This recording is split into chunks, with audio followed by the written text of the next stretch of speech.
আসসালামু আলাইকুম। আজকে আমি দই কাতলার রেসিপি দেখাবো। এটি সাদা ভাত বা পোলাওয়ের সাথে খেতে খুবই ভালো লাগে। মাছগুলোকে হলুদ নুন মাখিয়ে নেব একটু সাদা তেল দিয়ে। তারপর একটি কড়াইতে একটা একটা করে ভাজার জন্য দিয়ে দেব।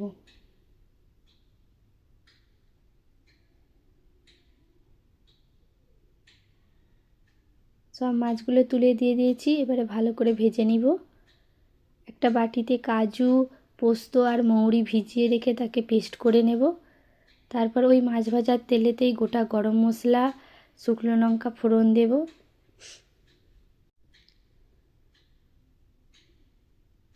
দিয়ে পেঁয়াজ আর কাঁচা লঙ্কার পেস্টটা ওটা তুলে দেব। হালকা নাড়িয়ে নিয়ে আদা রসুনের পেস্ট তুলে দেব।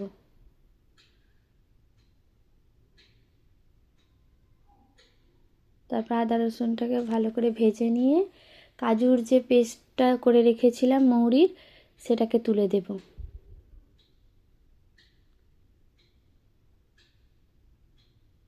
তারপর তেল ছেড়ে দিলে হালকা ধনে গুঁড়ো, জিরে গুঁড়ো, সামান্য হলুদটা অপশনাল, না দিলেও হবে, দিতেও পারো, আমি দিয়েছি।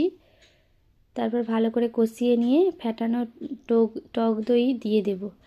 জল দিয়ে এবার মাছগুলো একটা একটা করে দিয়ে দেব।